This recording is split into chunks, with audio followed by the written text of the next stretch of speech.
Hello students, I Vinesh. Welcome you to science class. Students, we are learning chapter number 8. हम कौन सा chapter पढ़ रहे हैं? चैप्टर नंबर 8 हम पढ़ रहे हैं और इसमें हम पहले डिस्कस कर चुके हैं कि जो एनिमल्स हैं वो कैसे मूव करते हैं, कैसे क्या क्या चीजें खाते हैं, तो ये सारा हम पहले डिस्कस कर चुके हैं। आज हम डिस्कस करेंगे कि एनिमल्स जो है वो कैसे माइग्रेट करते हैं और माइग्रेशन क्या होता है। What is migration? कि देखिए माइग्रेशन क्या है। Animals migrate to escape harsh weather and to search for food. Means कि जब कंडीशंस जो वेदर है उनके लिए जब फेवरेबल नहीं होती है तो उस कंडीशन में वो क्या कर जाते हैं, माइग्रेट कर जाते हैं, उस जगह को छोड़कर दूसरे प्लेस पर चले जाते हैं जहां पे इजीली उनको हॉस्पिटेबल एनवायरनमेंट मीन्स जहां पे उन्हें अच्छा एनवायरनमेंट मिल सकता है, फूड मिल सकता है और वो इजीली ब्रीड कर सकते हैं जिस भी जगह पर, वहां पे जाकर वो रहना शुरू कर देते हैं। ठीक है, तो मोस्टली जो माइग्रेशन है वो बर्ड्स में ज्यादा होता है। जो जैसे बर्ड्स हैं लाइक स्टॉक्स हैं, साइबेरियन क्रेन्स हैं, है ना, और इसके अलावा जो वेलार्ड डक्स होती हैं, ये कुछ ऐसे एग्जांपल्स हैं बर्ड्स के, और भी हैं जैसे आर्कटिक टर्न है तो वो भी माइग्रेट करते हैं।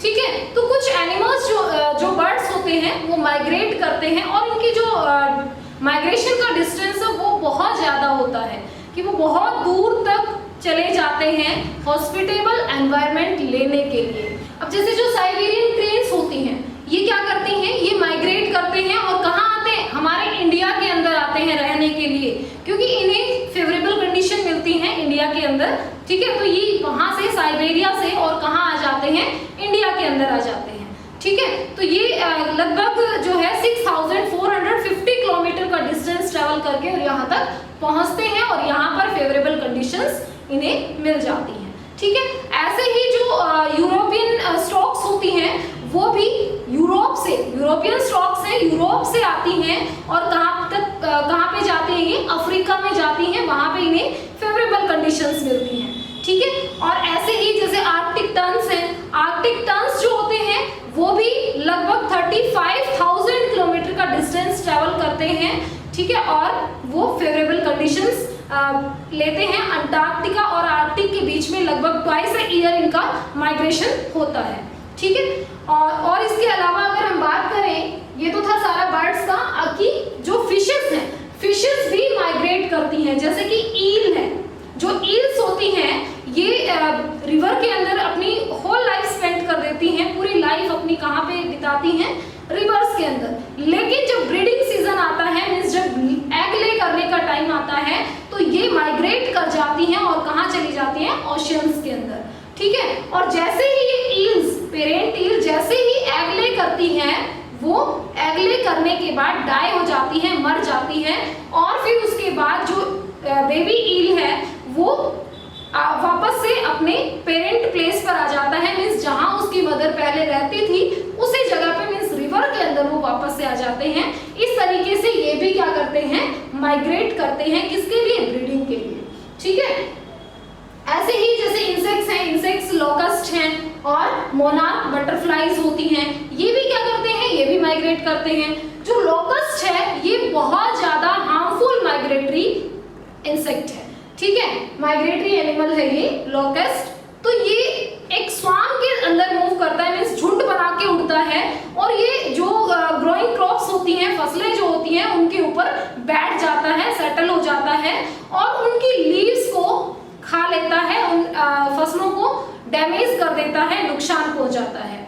ठीक है, तो ये बहुत ज्यादा हार्मफुल माइग्रेटरी लोकस्ट है। अब है मोनार्क बटरफ्लाईज। जो मोनार्क बटरफ्लाईज होती हैं ये भी क्या करती है, मोनार्क बटरफ्लाई ये मूव करती हैं कनाडा से और मैक्सिको, कनाडा से आती हैं और मैक्सिको के अंदर ये रहती हैं माइग्रेशन के दौरान। ठीक है, तो ये सारा था माइग्रेटरी बर्ड्स का, कि जो माइग्रेटरी बर्ड्स और एनिमल्स हैं, दूसरे एनिमल्स, वो कहाँ कहाँ पर जाते हैं माइग्रेशन के दौरान और क्यों जाते हैं, to get the favourable conditions, कि उनको अपनी बॉडी के अकॉर्डिंग सारी कंडीशंस लेने के लिए वो मूव करते हैं। अब जो माइग्रेटरी एनिमल्स हैं, सभी माइग्रेटरी एनिमल्स ये वैसे बहुत ही अमेजिंग फैक्ट है कि ना जो माइग्रेशन के लिए वो अपनी डायरेक्शन, प्लेस किस तरीके से डिसाइड कर लेते हैं कि मुझे कहाँ पर जाना है। ठीक है, तो जो जैसे रेनडियर्स होते हैं ये भी माइग्रेट करते हैं। जब इनके पास बहुत ज़्यादा विंटर सीजन आ जाता है तो ये क्या करते हैं, वहाँ से माइग्रेट कर जाते हैं, दूर चले जाते हैं। उनके हूव्स, जो उनके पैर होते हैं, वो उन्हें हेल्प करते हैं इजीली उस स्नो के ऊपर मूव करने के लिए। ठीक है, तो इस तरीके से जो बर्ड्स हैं वो कोस्ट लाइन का यूज करते हैं कि कोस्ट लाइन की हेल्प से, और वो अपने कोस्ट लाइन के अकॉर्डिंग वो मूव कर जाते हैं, एक जगह से दूसरी जगह पर चले जाते हैं। ठीक है, that's all about the chapter students. If you have any doubt you can contact me. Thank you.